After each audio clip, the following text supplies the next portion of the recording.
E agora com vocês, a Tamires, ela que é professora, desenvolvedora, musicista, poeta e filha das matas.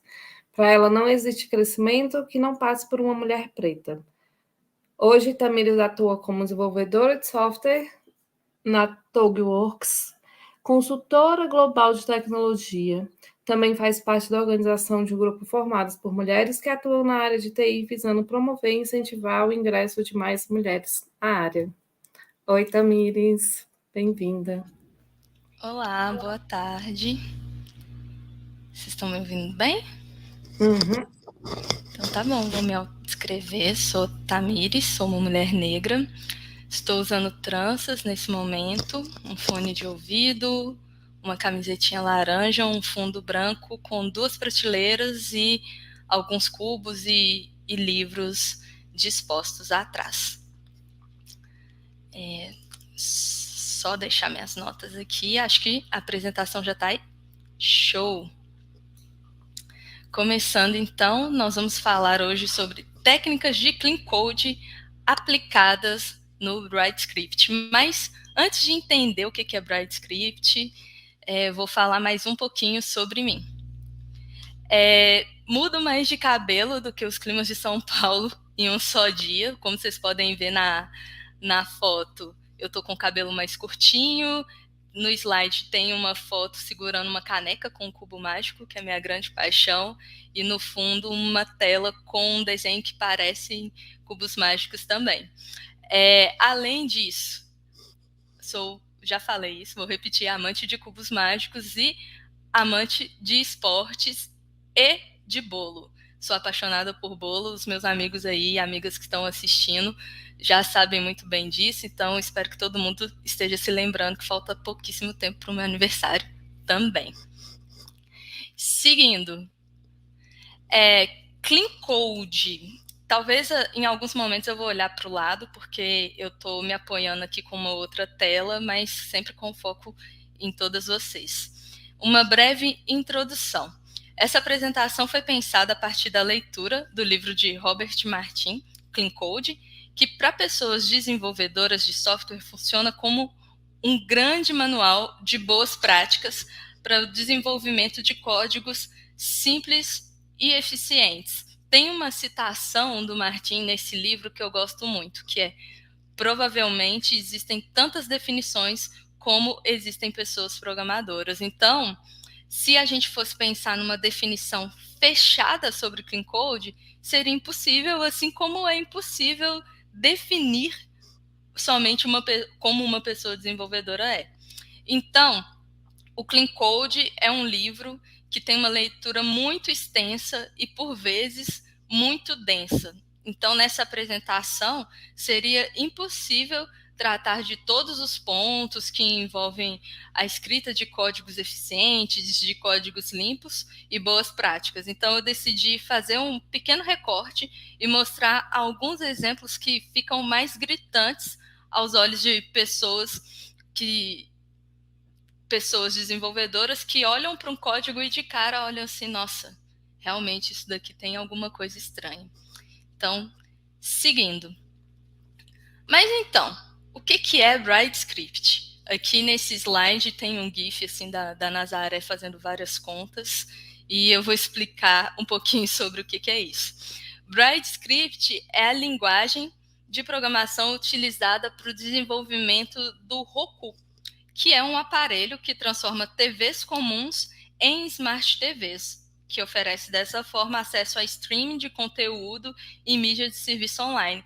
Além disso, né, além desse device, as TVs Philco, Philips e AOC estão vindo com o OS da Roku já embutido. E por se tratar de uma linguagem nova, é uma tecnologia extremamente desafiadora e pouco difundida.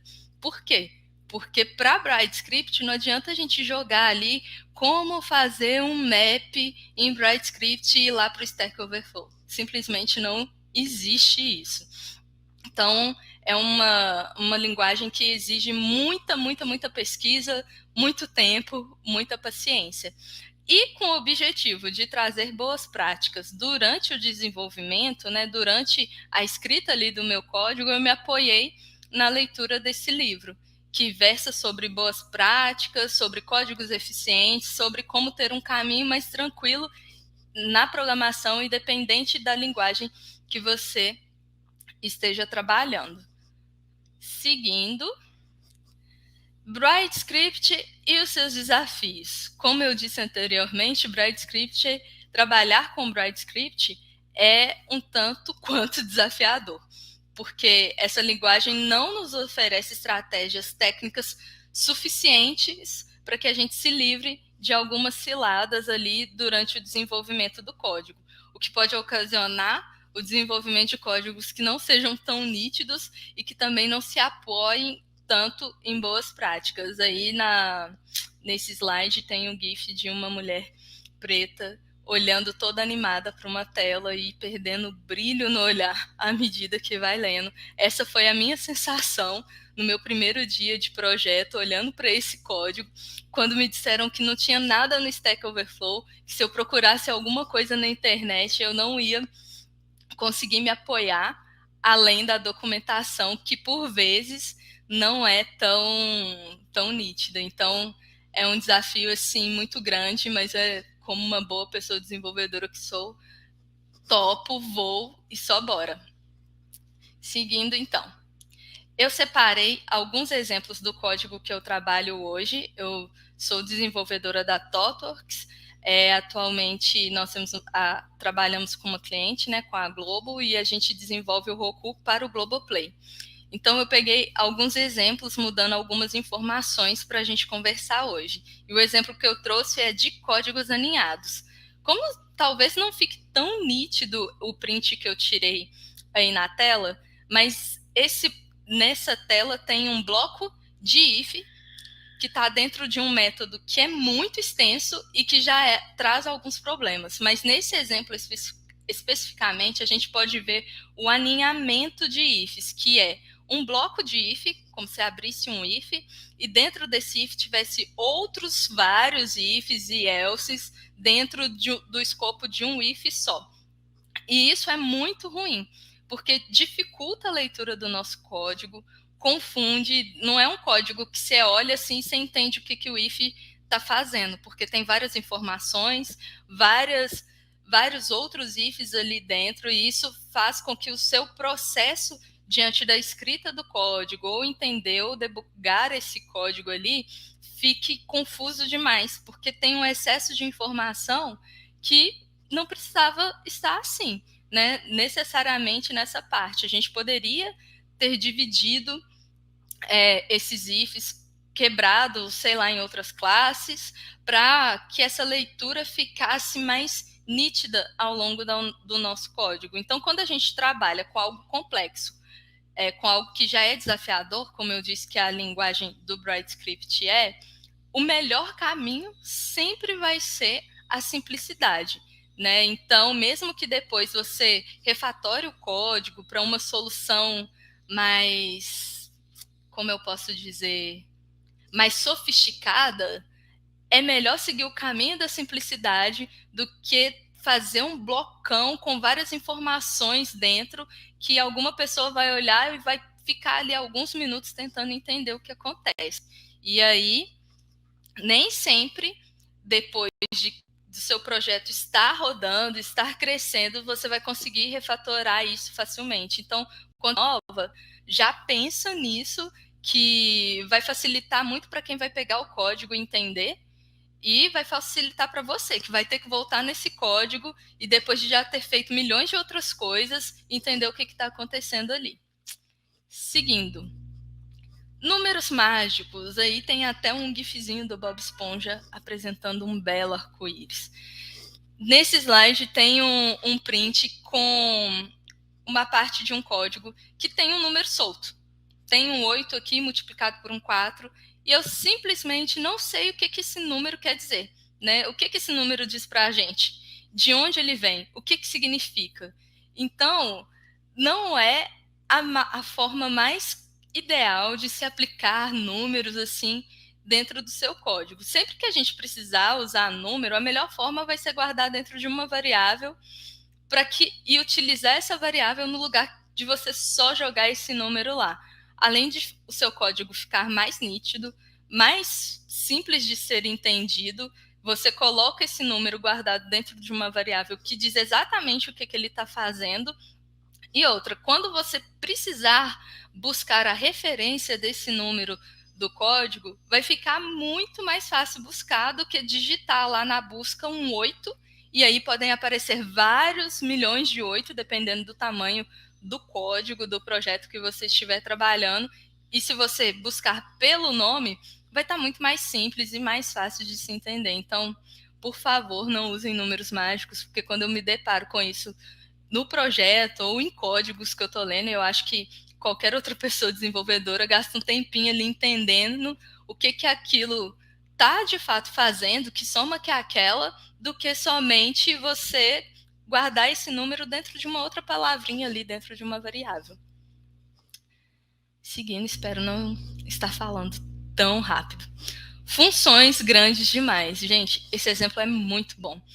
Aí nesse slide tem um print que não dá para entender, eu fiz questão de colocar dessa forma, porque essa função ela é tão extensa, que se fosse para eu tirar prints da tela para trazer exemplos para vocês, eu ia precisar de uns 4 ou 5 prints de tanto que essa função ela é extensa, e isso é muito problemático, e eu vou falar sobre isso agora. Tem um gif de um gatinho chocado ao ver, com uma expressão assim, muito chocada ao ver essa função desse tamanho, que é sempre a minha expressão quando eu me deparo com isso no código. Esse método, ele é tão extenso e ele carrega informações que são extremamente importantes para a gente, isso mesmo, dói a vista quando a gente olha. Porque esse método, ele até carrega nele, no escopo dele, regras de negócio. Mas mesmo assim, e por esse mesmo motivo, por carregar regras de negócio, seria muito importante que a gente dividisse esse método, né, essa função, em outras funções, em outras subclasses, delegando assim as responsabilidades, porque ficaria mais fácil de se entender, mais fácil de se acompanhar quando a gente fosse tratar de determinada regra do negócio ali que está envolvida, a gente já saberia exatamente o método e a classe que procurar, do que ficar várias horas, né, vários momentos, às vezes são horas mesmo, porque a gente sabe que quando a gente está preso no código, a gente fica horas ali em cima dele, tentando debugar e entender o que acontece. Então, quando você está lá, codando, né, como aquela pessoa desenvolvedora frenética ali, olhando para o código, escrevendo, tipo, para e respira. Para e bebe um copo de água e vê se não é possível quebrar o método em vários outros métodos, outras classes, outras funções, porque se você continuar vai ficar extenso demais. E uma outra pessoa que for ler o seu código,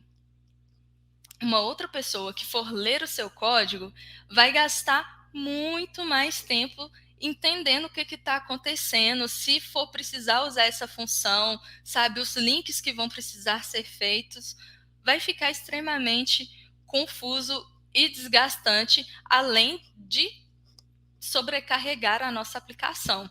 Então, para talvez ficar mais simples de se entender, eu vou até usar o exemplo aqui da nossa própria conferência aqui do AfroPython. É um evento grande, né? Um evento muito bonito, muito potente. E para esse evento sair dessa forma, precisam de várias pessoas envolvidas, né? Então, podem existir um grupo de pessoas organizadoras que delegam funções para outras pessoas e essas pessoas vão se organizando ali. Tem a galera que estava organizando o Discord, os grupos, falando com os palestrantes, outras enviando formulários, outras nos ajudando aqui a conectar todas as coisas, né? Compartilhamento de tela, ver se a tela estava boa, se o áudio estava bom, as próprias pessoas que estão fazendo a interpretação em Libras, né?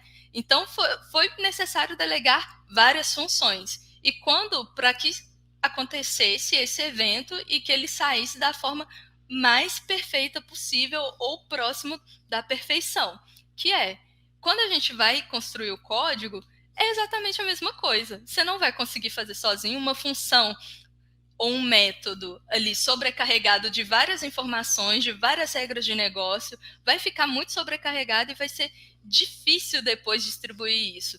Quando a gente olha para esse método, eu fico pensando, Tamires, você está aí falando, né, de clean code. Então, por que vocês já não refatoraram isso, o time de vocês?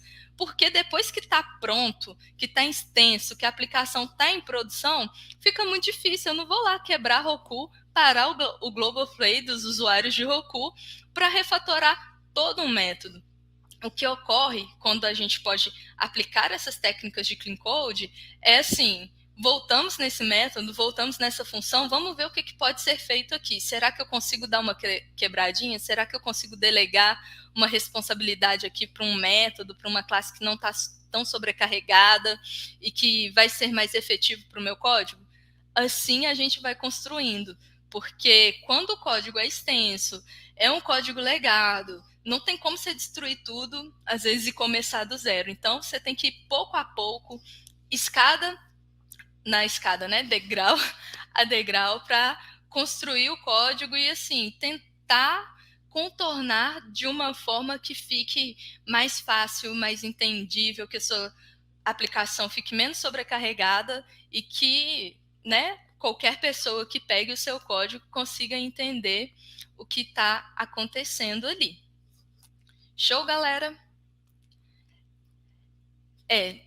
Basicamente é isso, são essas minhas contribuições. Eu vou deixar um espaço aberto assim para mais perguntas. Aqui nesse slide tem até mais, vou ali mexer no meu BRS, que é o final da extensão do Bright Script. Tem um gatinho empolgado assim, bem na vibe desenvolvedora mesmo, codando ali, bem legalize, bem vibes. E se vocês tiverem alguma pergunta, contem sempre comigo. Bright Script, né? É uma linguagem que ela é bem desafiadora mesmo, né?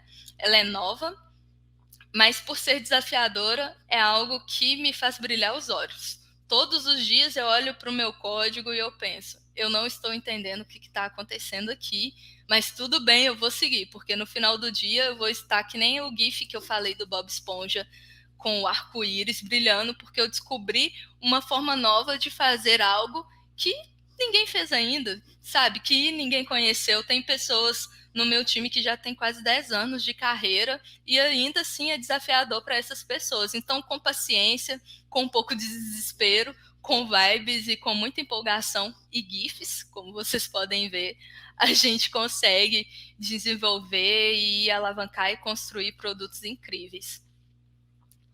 Muito obrigada. Tem um slide aí com meu nome, uma outra fotinha gargalhando muito, porque essa sou eu, o meu arroba, o meu Instagram tá aí, um QR Code com meu LinkedIn, meu e-mail, e fiquem à vontade para me fazer perguntas. Tamo aí, galera. Obrigada pela oportunidade, pela escuta atenta de todas. Muito obrigada a você pela palestra maravilhosa. Vamos ver aqui se o pessoal mandou alguma perguntinha.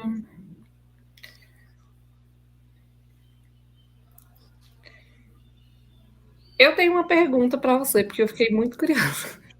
Manda aí.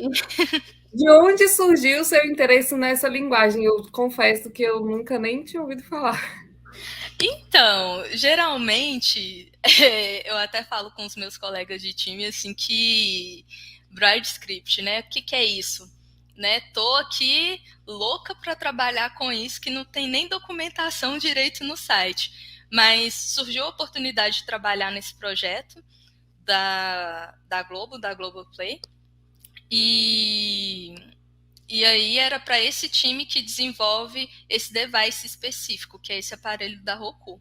E a gente desenvolve ele com essa linguagem. Então foi assim, me ofereceram, eu falei, parece difícil, quero.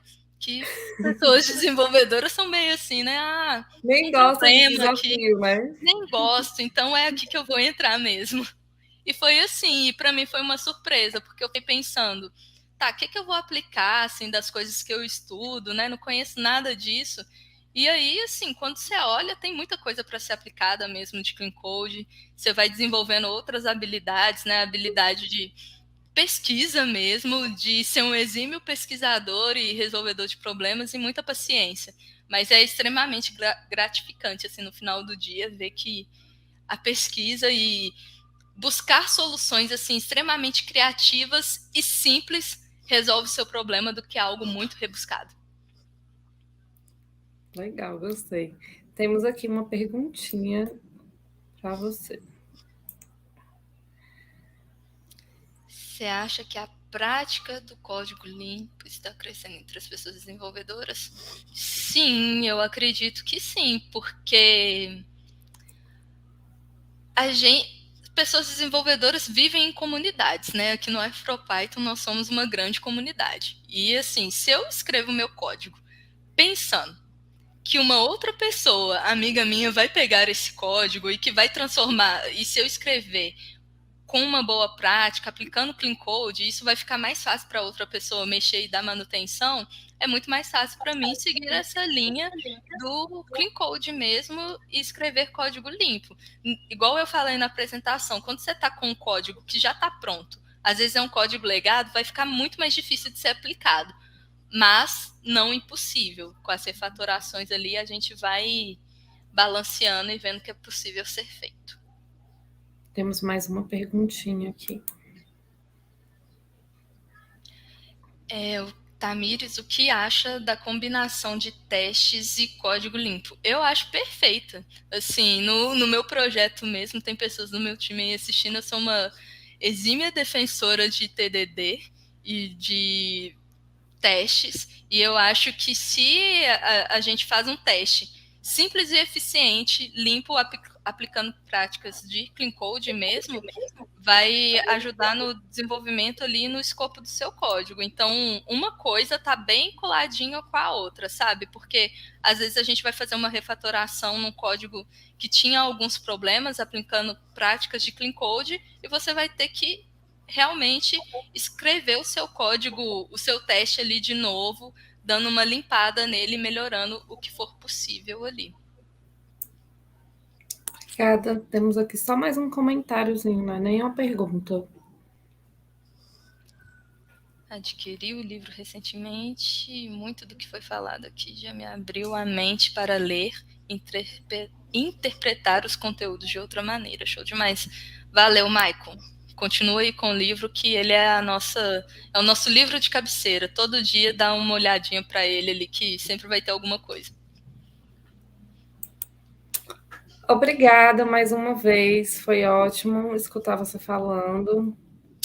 Que isso, obrigada eu, obrigada a todas as pessoas envolvidas nessa conferência, realmente está muito bonito e muito potente, e é muito bom fazer algo com os nossos, né, pessoas pretas fazendo com pessoas pretas e crescendo juntas. Obrigada, gente. Tchauzinho. Tchauzinho.